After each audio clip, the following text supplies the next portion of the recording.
Pete Obermuller is with the Petroleum Association of Wyoming. He's the president of the association. Travis Deti is the executive director of the Wyoming Mining Association. We're talking energy this hour. Gentlemen, thank you both for coming on the program.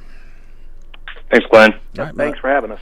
Mr. Obermuller, I wanted to start with you because we just got done talking about oil with our last guest, and I think the question that I was left with when I got done talking with him is, at what point do you look at the industry and say, I think we can pull the trigger now and it's time to start getting people back to work? Do you see what that moment would be that tells you it's time to go ahead? Yeah, Glenn, that moment, I don't think it's going to be a moment, Glenn. It's going to be a long-term process, and it's really entirely related to when people start driving again, when people start flying again, when manufacturing is back up running and we get demand to tick back up. Dr. Godby was right. It's really a demand issue right now, and until that starts to come back, unfortunately, oil and gas in Wyoming is not going to come back. You know, Mr. Obermuller, I had asked Dr. Godby, and obviously he's better equipped, I think, to talk about the economic impacts. I wanted to ask you about the energy in particular and oil producers, what they're going through right now. Can you kind of give us an overview? Yeah, I can give you some stats here. Dr. Godby was right that some of our reporting is delayed, but I'll just give you a little flavor. So in January of this year, things were not great, but we were humming along. We had 23 rigs running in Wyoming, and the oil was selling for about $53 Wyoming. Fast forward to today, we only have 5 rigs running in Wyoming, 1 in Campbell County and 4 in Converse, and Wyoming crude is selling for $5.60. Wow. So, Nick, what that really means is, if you think, as a rule of thumb, you can think every single rig in Wyoming is about 100 employees. When those lay down, we lose those people. And times are good, they go to North Dakota, they go to Texas. The rig just moves around. Well, times aren't good, and there's nowhere for those rigs to go. So that really is what has led to those layoffs that Dr. God was talking about. Travis Deti is Executive Director of the Wyoming Mining Association. You folks have been in an entirely different boat because you were having problems before coronavirus came along, and now this has caused a whole another batch of layoffs. At this point, you must be pulling your hair out wondering, how do you restart from here? What does your future look like? And again, what does it look like to you when you can finally say, okay, we can start building again? How does your strategy work? Well, you're right, Glenn. It has been frustrating. It's been sad. Coal production, coal use has been in decline for the last few years for a number of factors. But, we compete with low natural gas prices. We're competing with the unprecedented build-out of renewables. And there is a power shift in how we generate energy in this country. And it's only been exacerbated by the coronavirus because, as a number of other speakers have already alluded to, it's a demand issue. When you shut down economies across the country, you use less energy, you use less electricity. So what we really need to do, the silver bullet is to get this country up and open and running again. And not just in Wyoming, we need other states to open up. We need manufacturing to start up. We need people to start going back to work. And increasing that demand for electricity. And when that demand goes up, production goes up, and when production goes up, employment goes up. So it's kind of one of those things that we've got to wait and see what happens around the rest of the country, and hope that we can get up and running again. And Mr. Deti, I know there are a lot of unknowns here. I mean, it's a wait and see, a new territory for just about everybody. But do you think there will be a long-term impact to the coal industry following this pandemic once we get back to some semblance of normalcy? I don't like to speculate. It's hard to say, but I do think that once we do get up and running, and how long that is for this nation, it remains to be seen. But once we do, and once people start going back to work, we're going to need electricity, and Wyoming coal is going to be right there in the mix. Are we ever going to be up to where we were 5-10 years ago? Probably not, but things will get better.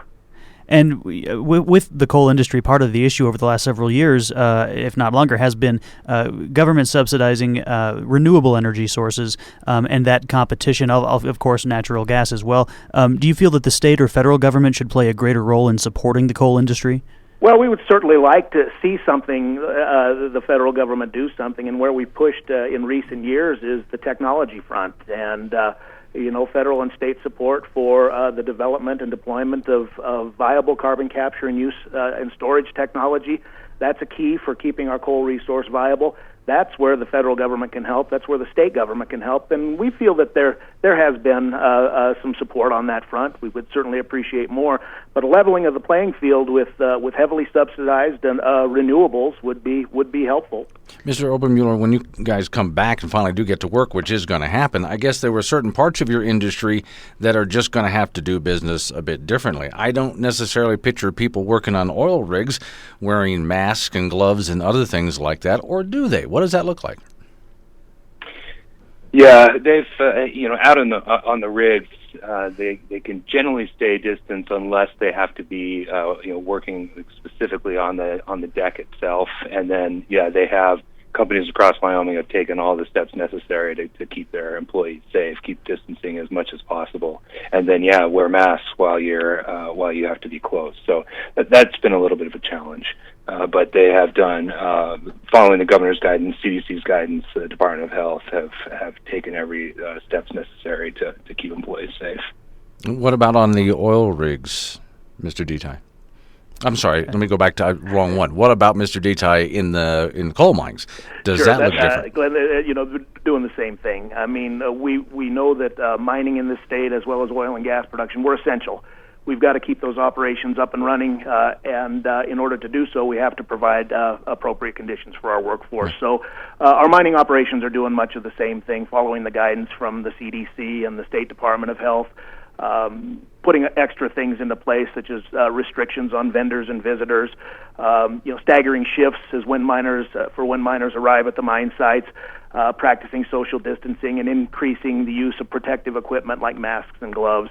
You're also seeing we've got some operators that are doing temperature screens at the gates and that sort of thing, and then making sure that employees don't congregate in groups of 10 or more. And then that personal responsibility, stay home if you're sick, number one, and then wash your hands frequently, cover your mouth when you're coughing or sneezing, and then maintain that personal social distancing. And on the mine side, it's not too tough. You got one person in a haul truck, so all of our operators are doing different things. They all have a little bit different operations, but they're all practicing the guidance that they've been given to provide that safe environment for their workforce. And a question for both of you, Mr. Detai, maybe you could start. This has caught everybody so off guard. Coal families, oil families in particular. What do these folks do? What resources are available, or what's a typical next step when you've lost work or seen your hours drastically cut back to where it's no longer tenable? That's a great question, and it's not just for our miners, our oil field workers and oil and gas workers. It's for those companies that provide the supplies and support for those mines. I mean, they're losing their jobs too. So, I guess my direction would be, there are a lot of options available by calling the Department of Workforce Services, and I would turn it around a little bit as to what people can do to help. I mean, we help each other out here in Wyoming. Give to your food bank, give to your local charity, help your brother out, help your neighbor out. It's tough, and we've got to rely on each other right now. Mr. Obermuller? Yeah, I would agree with that. I mean, I think people need to remember that in terms of oil and gas production in Wyoming, people think of maybe some of the bigger players sometimes, but 80% of the operators in Wyoming are small operators, small Wyoming locally owned mom and pop places. They're small businesses, and so they've been eligible for the payroll protection program, and some have taken part, and economic disaster and all of that too. So they can do that. But I'm with Travis. The companies have stepped up in terms of being partners in their communities and are doing the best that they can for their employees. And it is a rough time, but we will be back. We will be back. All right, gentlemen, I appreciate your time. Thanks to both of you for coming on the program. Thank you very much. Thank you, guys.